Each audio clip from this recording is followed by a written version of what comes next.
Alhamdulillah.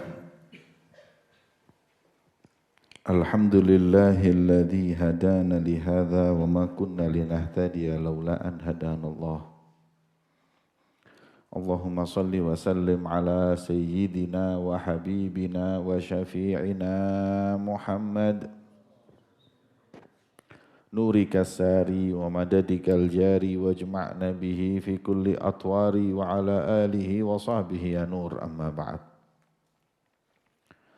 Alhamdulillah, di malam yang mulia ini kita sama-sama berkumpul untuk membaca sejarah makhluk yang paling mulia, beliau junjungan Nabi besar Muhammad sallallahu alaihi wasallam, yang dengan kita membaca, mengkaji sirah beliau Rasulullah, niscaya akan bertambah kecintaan kita kepada beliau Nabi Muhammad. Niscaya akan turun rahmat dari Allah Subhanahu wa taala. Sebagaimana dalam athar disebutkan inda dzikris salihin tanzilur rahmah. Ketika kita menyebut, mengenang orang-orang yang saleh sejarahnya, turun rahmat dari Allah. Al-Habib Ahmad bin Umar bin Sumaid, beliau berkata, inda dzikris salihin tanzilur rahmah fa kaifa bi aslahis salihin wa imamis salihin huwa nabiyuna Muhammad. Kalau orang soleh kita baca sejarahnya turun rahmat dari Allah, maka bagaimana kalau yang kita ceritakan dan kita baca adalah cerita paling solehnya orang soleh, imamnya orang soleh, beliau Nabi Muhammad sallallahu alaihi wasallam. Maka tidak diragukan lagi bahwa majelis ini turun rahmat dari Allah Subhanahu wa taala. Turun sakinah dalam hati kita, maka kita berharap cerita sirah Rasulullah yang kita baca, sholawat yang kita lantunkan kepada beliau baginda Muhammad menjadi sebab kuatnya hubungan kita dengan beliau Nabi Muhammad sallallahu alaihi wa ala alihi wa sahbihi wasallam. Amin ya rabbal alamin. Sejarah Rasulullah sangatlah penting untuk dikaji agar kita kenal Nabi Muhammad. Dengan kita kenal dengan beliau, niscaya pasti kita akan semakin cinta kepada beliau Rasulullah. Kecintaan kita kepada Nabi Muhammad ala qadri ma'rifati bihi. Tergantung kenalnya kita, kecintaan kita kepada beliau. Semakin kenal, semakin cinta. Karena besarnya kemuliaan yang Allah berikan, keagungan yang Allah Subhanahu wa taala anugerahkan kepada Nabi Muhammad sallallahu alaihi wasallam. Sebagaimana disebutkan dalam kitab sirah, semua cerita yang kita dengar tentang keutamaan Nabi Muhammad hakikatnya belum sampai pada titik kesempurnaan. Wa ala tafannuni wasifihi biwasfihi yafnaz zamanu wa fihi malam yusafi. Sepandai-pandainya orang bisa mensifatkan kemuliaan orang, sampai usia dunia ini habis, gak akan pernah bisa mensifatkan kemuliaan yang Allah Subhanahu wa ta'ala berikan, anugerahkan pada beliau baginda Muhammad sallallahu alaihi wasallam. Maka senantiasa dalam majelis ini, dalam duduk kita, akhbar yang paling penting adalah akhbar Rasulullah. Ketika kita duduk sambil kita baca sejarah Nabi, sambil kita baca sirah Rasulullah, agar kita semakin kenal, nanti sendirinya kita akan semakin cinta kepada beliau Nabi Muhammad. Maka sebaliknya, tidaklah orang yang membenci Nabi Muhammad atau merendahkan Rasulullah kecuali orang yang tidak kenal Nabi Muhammad. Al-Habib Ali Al-Jufri beliau berkata, ma ahana ahadun an-nabiyya sallallahu alaihi wasallam illa min thalath. Orang kalau merendahkan Rasulullah itu ada 3 kemungkinan. Kalau ada orang yang mengejek Rasulullah, ada orang merendahkan Rasulullah, itu ada 3 kemungkinan. Kemungkinan yang pertama, jahlun, bodoh, tidak ngerti agama, apalagi Rasulullah. Agama nggak paham, minim dangkal ilmu agamanya. Nah kalau jahlun ini kan macam-macam. Kata Imam Ghazali ada 2 macam. Ada yang rajulun la ya'rif wa ya'rif annahu la ya'rif fa'allimu. Kalau ada orang menghina Nabi karena kebodohannya, ya diajari, dikenalkan agar dia itu kenal Rasulullah. Tapi yang repot kalau rajulun la ya'rif wa la ya'rif annahu la ya'rif. Ini jahil murakkab. Ini bodohnya kuadrat. Yang seperti ini nggak bisa diajak ngomong. Dia ini bodoh, nggak tahu, tapi nggak tahu kalau dirinya nggak tahu, repot ini. Yang seperti ini fabta'id minhum, ente jauhi. Maka tidaklah orang yang merendahkan Nabi kecuali dia orang yang dangkal ilmu agama. Kesian, ajari, dakwahi. Ya. Yang kedua, tidaklah orang merendahkan Rasulullah kecuali dia hanya ingin thalabus syuhrah, ingin cari ketenaran, popularitas. Ya kata orang Arab, khalif tu'raf. Ente kalau mau terkenal, ente harus melakukan sesuatu yang tidak lumrah, yang aneh daripada. Ada ustadz dai, nggak laku-laku, nggak ada yang kenal, ceramah sana, ceramah sini nggak ada yang kenal. Coba suruh ceramah sempakan tok, masuk YouTube nanti, oh terkenal. Kalau ngundang dia, ya gitu, terkenal langsung dia. Nah, memang dia itu pengen terkenal. Ada orang yang dia punya pemahaman, itu nyeleneh dan dia tahu kalau itu nyeleneh. Untuk apa? Agar dia terkenal. Karena kalau beda itu akan dikenal. Yang seperti ini adalah kita nggak usah hiraukan. Kalau kita jadi omongan dikirim WA sana sini, ini yang dicari memang.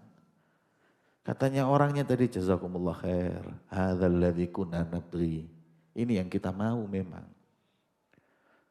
Jadi ada orang kadang-kadang punya pemikiran yang aneh, perkataan yang aneh, ente jangan sebarin. Ini orang mahrum ini sudah.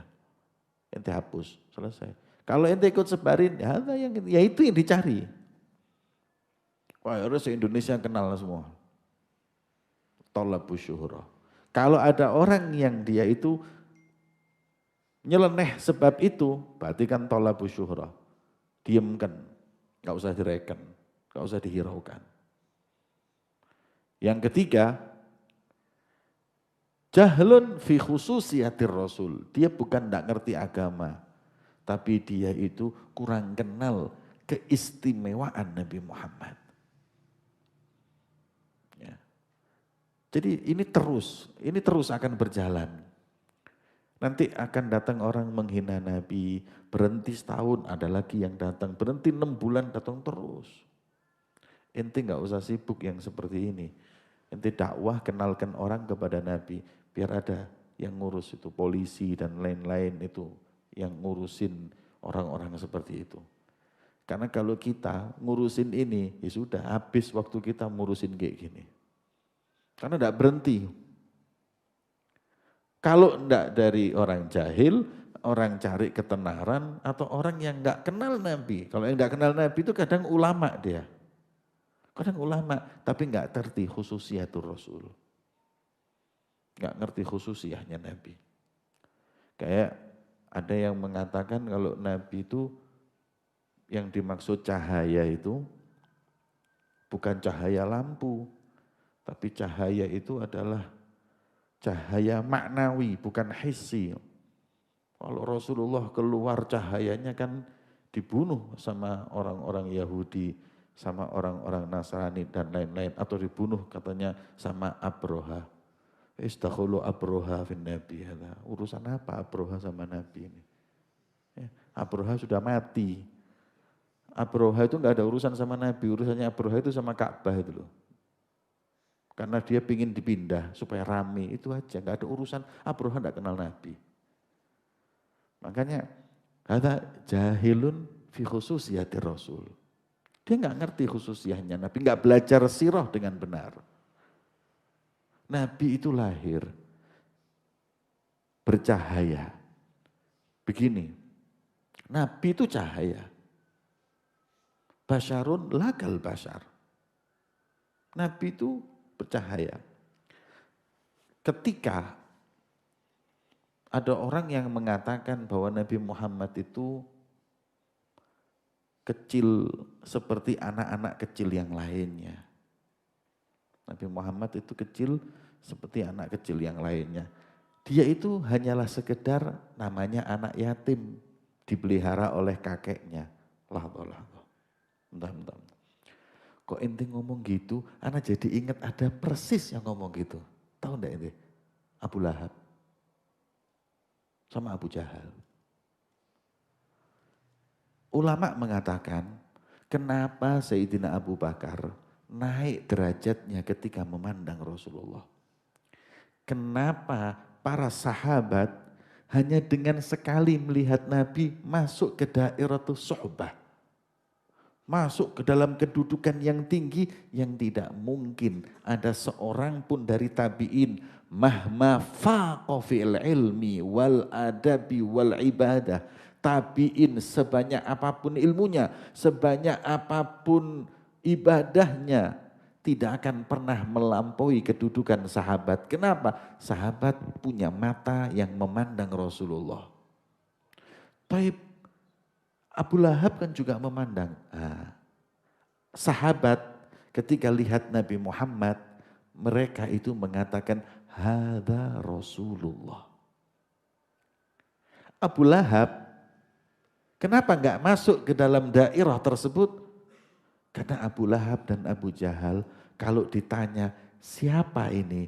Hadza yatimu Abi Thalib. Ini yatimnya Abi Thalib. Dia enggak memandang Nabi sebagai sosok utusan Allah. Tapi dia memandang ini anak yatimnya Abu Thalib. Karena khawatir. Kalau Anda mengatakan Nabi Muhammad seorang yatim selayaknya yatim yang tidak punya bapak dipelihara oleh kakek hingga akhir. Ini muridnya Abu Lahab apa? Kif, ente kok pemikirannya kok jadi kayak Abu Lahab gini? Atau yatim. Kif. Kalau Nabi dibilang kena romat, pernah di Sirah Halabiyah disebutkan. Tapi kalau enggak salah, bukan cuman romat yang disampaikan, katanya ingusan. Nabi itu ingusan, kotor gitu, rembes. Ya. Saya katakan Nabi bersih, bercahaya semenjak kecil. Karena Rasulullah itu beda sama anak-anak kecil. Kalau baca khususiyahnya Nabi, orang itu, anak kecil itu, setahun Rasulullah itu seperti 3 tahun, 4 tahun. Beliau Nabi Muhammad itu berjalannya, satu harinya beliau kayak sebulannya orang-orang biasa. Dalam segi kecerdasan dan lain-lain, bukan fisik. Jadi Nabi walaupun kecil, di antara anak kecil yang lain, beliau paling cerdas, paling dewasa. Dan Rasulullah tidak pernah bermaksiat kepada Allah semenjak kecil pun. Dijaga oleh Allah. Berbicara masalah yatim. Nabi itu memang yatim. Tapi yatimnya Nabi jangan disamakan dengan yatimnya yang lain. Karena Allah menciptakan Nabi dalam keadaan yatim karena ada maksud. Apa maksudnya? Apa enggak bisa Rasulullah itu diciptakan, dikeluarkan dari seorang yang raja kaya raya, atau orang alim, atau orang ini, orang besar, mendidiknya jadi Nabi. Ente perlu tahu, Nabi itu selalu punya kemuliaan yang mandiri, enggak bersandar dengan yang lain. Nabi enggak dilahirkan di hari Jumat, tapi Senin. Nabi enggak dilahirkan di bulan Ramadan, tapi Rabiul Awal. Agar selalu tidak ada yang mengatakan gimana enggak mulia wong Nabi lahirnya Jumat. Gimana enggak mulia wong lahirnya Ramadan. Enggak mau. Yang ada Rabiul Awal mulia karena Nabi Muhammad. Senin mulia karena Nabi Muhammad. Begitu pula yatimnya Nabi Muhammad. Rasulullah itu sengaja dibuat yatim. Kalau enggak, kalau Rasulullah itu pinter, pandai, nanti orang akan bilang, anaknya sopo, anaknya siapa? Oh, bapaknya orang hebat, makanya anaknya seperti itu. Dididik oleh bapak.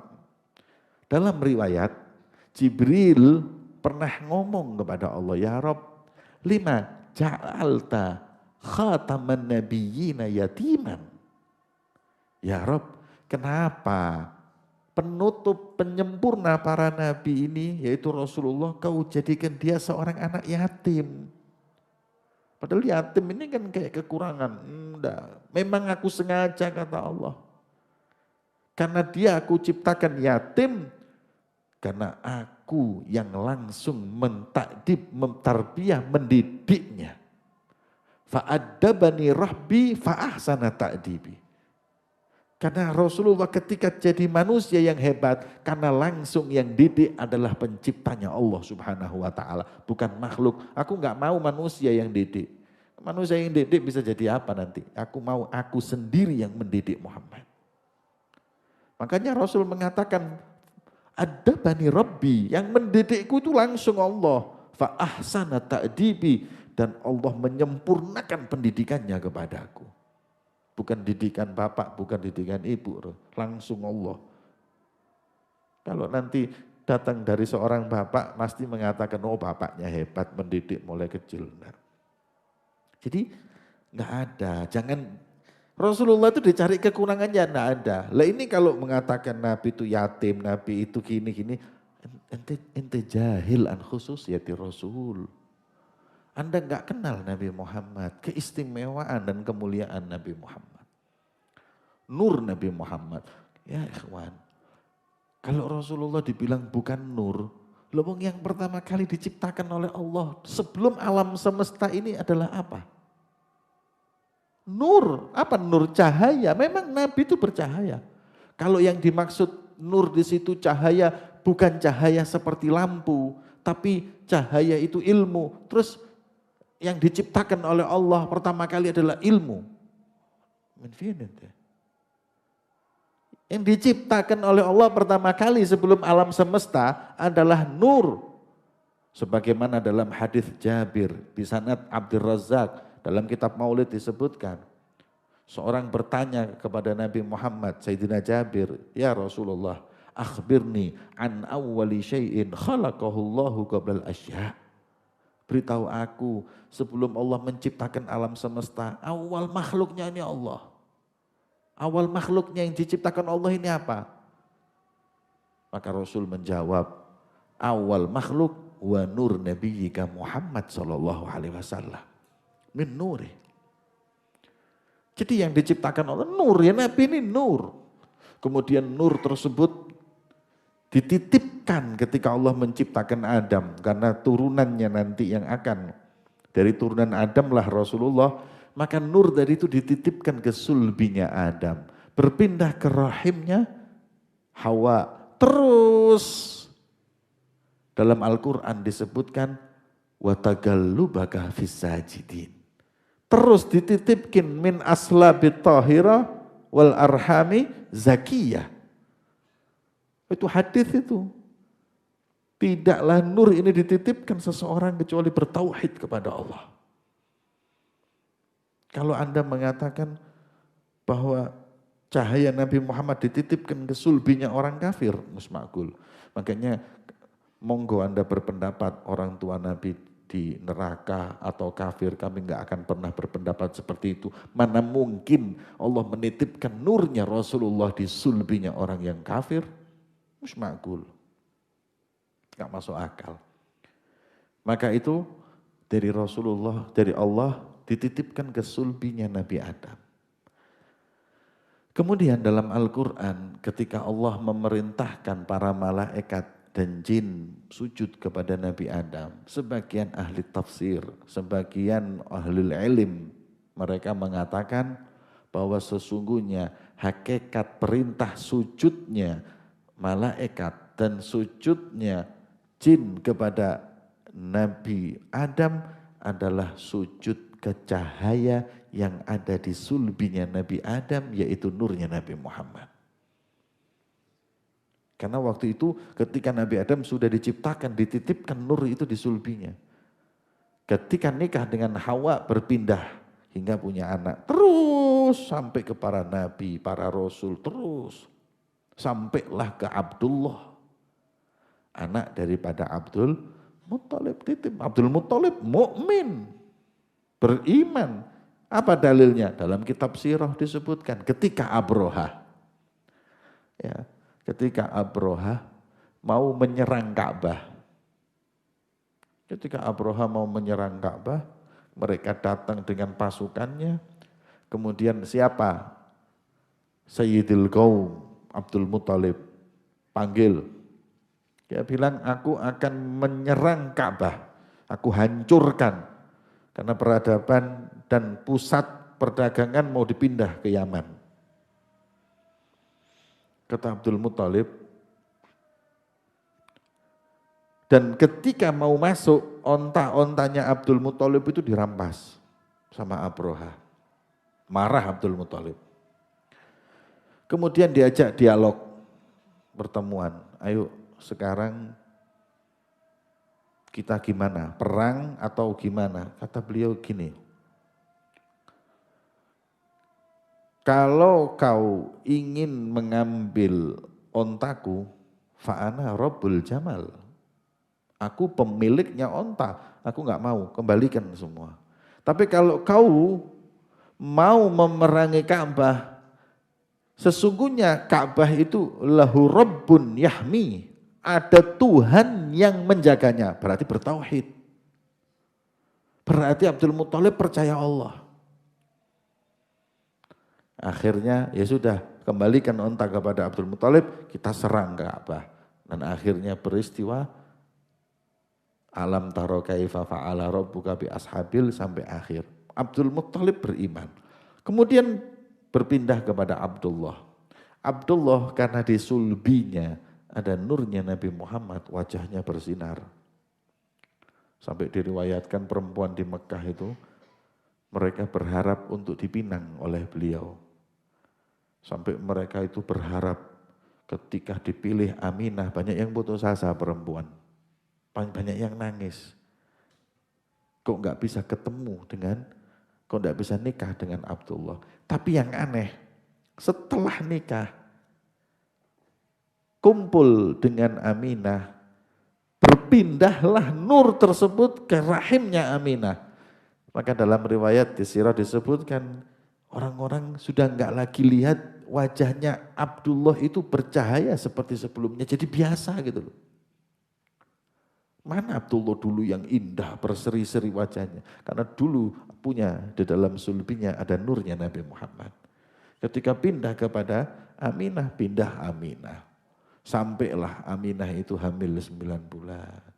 Tapi tidak pernah ngeluh. Lam tasku syai'an. Ya lam tasku syai'an. Alaman wala ilala. Tidak pernah sakit, tidak pernah apa. Sebagai layaknya orang hamil. Begitu keluar juga begitu. Keluar gampang. Nah ketika keluar ada cahaya. Yang kemudian dalam cahayanya terlihat nampak kusurur Rum. Kusulur Furs. Persi, Romawi, itu semua cahayanya kelihatan. Subhanallah. Akhirnya, lah ini. bidan yang membantu namanya syafa'. Syafa' ketika melihat hal tersebut langsung mengimani bahwa ini nabi akhir zaman. Makanya dalam kitab Maulid disebutkan fakana awwalun nasi islama. Orang yang pertama kali beriman sama Nabi Muhammad adalah syafa', bidan yang membantu lahirnya Nabi Muhammad SAW. Hakala, cahaya. Setelah itu lahirnya Rasulullah makhulan, sudah pakai celak. Bayangin siapa yang nyelai di perut itu. Kemudian maktu asurroh, nggak lagi dipotong, sudah langsung pusernya itu terpotong. Makhtunan, sudah disunat, sudah dikhitan. Rasulullah ketika kemudian awal yang disebut kalau bayi lahir kan teriak, nangis. Weh, Rasulullah enggak. Dalam beberapa riwayat mengatakan Allah. Dalam riwayat lagi mengatakan subhanallah. Dalam riwayat Allahu Akbar. Rasulullah lahir sudah takbir, sudah bertauhid kepada Allah. Jadi baca sirah itu dibaca. Ya, dibaca sirah itu. Agar kita itu kenal Rasulullah. Jangan terus ngajari umat pelajaran yang Anda nggak paham. Akhirnya nggak minterkan umat, bodohin umat. Apalagi kalau Rasulullah dibuat bahan guyonan, jangan hadirin. Ya, sedih. Lihat seperti itu. Yang Al-Habib Umar pernah berkata seperti ini. Orang itu kalau ceramah, jangan banyak guyon. Akhaf antunza haibatur rahman. Akhirnya dicabut kewibawaannya Allah di majelis tersebut. Kalau majelis itu ketawa terus, boleh ketawa sedikit-sedikit supaya enggak ngantuk. Tapi kalau majelis dari awal sampai akhir ketawa, ini bukan majelis, ini ketoprak ini. Ya. Ketoprak, sudah panggil Kartolo sana. Jangan panggil ulama. Ya, mau. Tidak ada haibahnya Allah, tidak ada haibahnya Rasulullah. Kif kita mau cinta kepada Nabi kalau Nabi digitukan. Makanya kenali terus. Kalau mengatakan saya kenal Rasulullah, saya ini. Ente tahu bilangnya ya. Jangan, la ente wala ana. Jangan ente, jangan ana. Dalam riwayat Sayyidina Ali sama Sayyidina Umar, itu pernah diperintahkan minta doa kepada seorang namanya Wais Al-Qarani. Sesampainya dalam di Wais Al-Qarani, aku diperintahkan Nabi untuk minta doa kepadamu.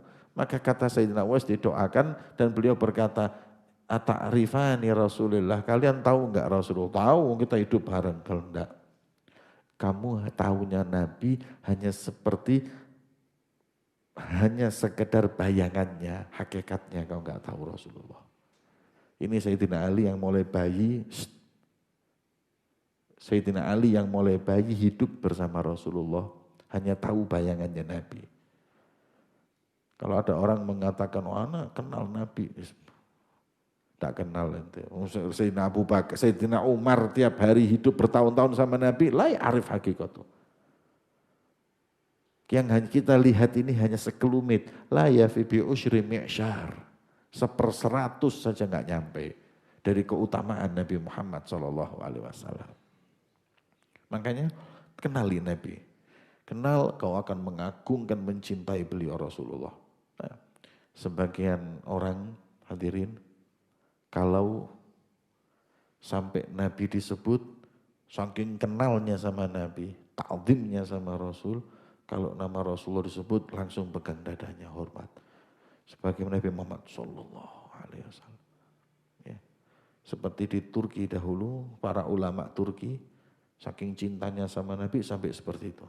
Ada lagi di antara mereka kalau nama Rasulullah disebut, langsung berdiri Muhammad turun lagi. Jadi kalau di majelis itu nama Rasulullah disebut 100, ya 100 kali dia berdiri. Atau min ta'zimihi li Rasulillah. Nah, tapi kalau Rasul dibuat guyon, dibuat softo, dibuat main-main, ma ya'rif Nabi. Ta'arraf ala Nabi, kenali Nabi Muhammad. Agar kita semakin cinta kepada beliau Rasulullah. Nah kalau yang jahil an khususiyati Rasul, dia orang berilmu, tapi dia nggak kenal Nabi, kenalkan, beritahu, suruh belajar. Tapi kalau sudah nggak mau belajar, nah itu yang dikatakan Imam Suyuti, ta'allamu qabla an tasudu. Belajarlah sebelum jadi pemimpin, sebelum tenar, sebelum dikenal orang, belajar dulu. Sebab kalau kalian sudah kenal, dikenal orang, sudah tenar, sudah nggak bisa mau belajar. Undangan sana, undangan sini, datangi orang ini semua, nggak bisa. Kapasitasnya nggak mampu. Maka itu para hadirin yang dimuliakan oleh Allah Subhanahu wa taala, thalabul ilm, ta'arraf ala nabi, kenali Nabi Muhammad. Baca sejarah, sirah Rasulullah. Kalau majelis itu yang manfaat. Kalau duduk bareng, baca kitab sirah halabiyah, sedikit-sedikit Nabi kelahirannya. Baca kitab Khulasah Nurul Yakin. Ini dikaji tentang Rasulullah. Bagaimana Nabi. Yanfa turun rahmat dari Allah. Ente malah yang dikaji pemain bal-balan. Yang dikaji artis. Turun murka dari Allah. Orang kafir, orang yang gak beriman sama Allah. Kaji yang manfaat agar kalian kenal Nabi Muhammad SAW. Maka itu ya, Nabi Muhammad nur. Karenanya disebutkan dalam berbagai kitab Rasul SAW itu nur. Karenanya Nabi Muhammad tidak ada bayangannya. Ya, maqama fi syamsin wala fi sirajin illa wa ghalaba dawuhu daw'ah. Nabi Muhammad itu enggak berdiri di bawah matahari maupun lampu, ataupun lampu itu artinya dulu kan cepluk. Ya. Lampu itu seperti lilin dan lain-lain itu kan menimbulkan bayangan. Rasulullah itu kalau berdiri di situ tidak ada bayangan. Kenapa? Karena ghalaba dhau'uhu dhau'ah. Mengalahkan cahayanya lampu dan matahari. Makanya yang namanya lampu ini gak mungkin ada cahayanya. Lampu ini gak ada cahayanya. Karena dia cahaya. Gak mungkin ada bayangannya karena dia cahaya.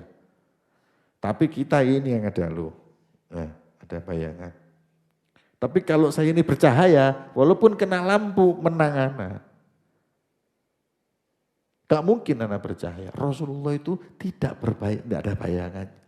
Dalam riwayat disebutkan karena Rasulullah itu dikhawatirkan oleh Allah kalau ada bayangan nanti bayangannya diinjak oleh orang kafir.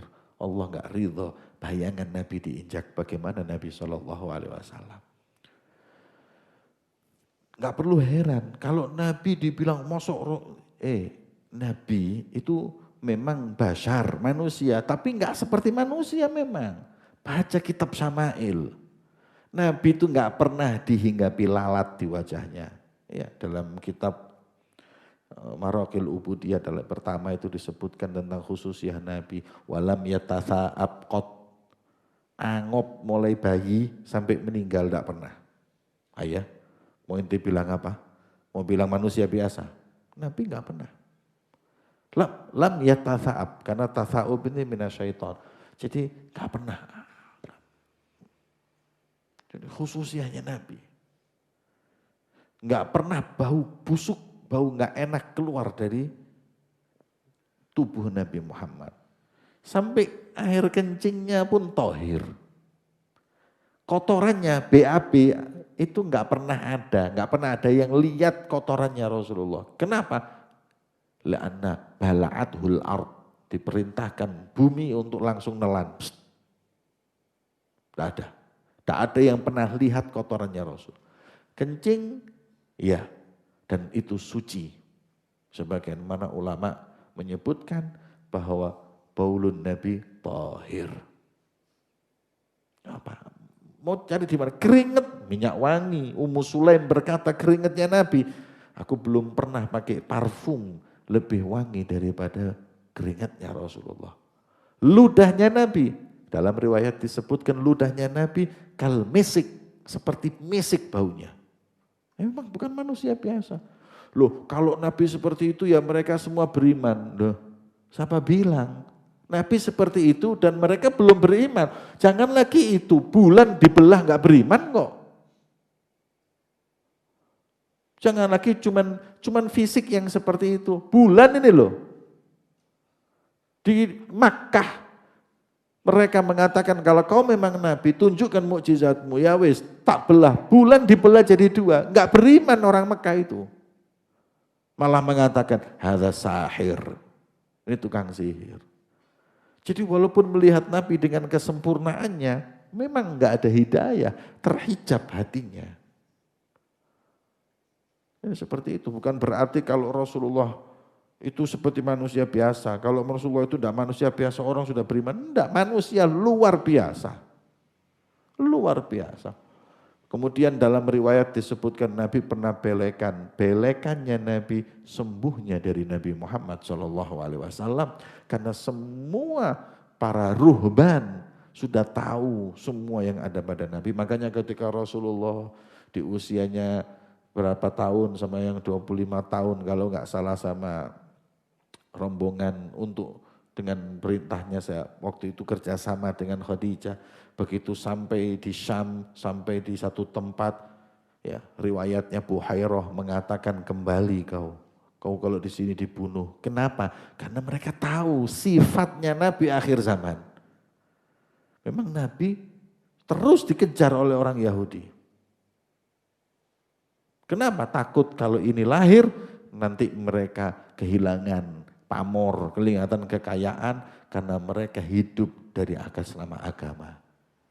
Maka daripada itu ya, Nabi SAW adalah makhluk Allah yang termulia.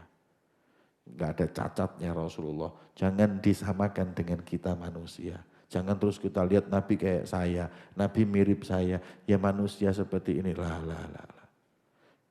Dan hikmahnya memang Nabi itu manusia agar kita bisa menirunya. Bisa juga Nabi itu bukan manusia dari golongan malaikat. Kalau golongan malaikat ente bakal berkata, tiru Nabi Muhammad, jawabanmu, wah enggak bisa, malaikat kok ditiru. Lewang yang sama-sama manusia aja kita kadang-kadang enggak bisa kok. Rasulullah gini, itu Rasul, Nabi di mana, wana di mana. Yang sama manusia aja kita masih gitu. Apalagi kalau Nabi dari malaikat, aneh disuruh niru malaikat, ya, mustahil lah. Seperti itu. Makanya diciptakan Nabi itu, walladzi ba'atsa fil ummiyina rasulan min anfusihim. Dari diri mereka. Wallahu a'lam bishawab. Bismillahirrahmanirrahim. Alhamdulillahirrahmanirrahim.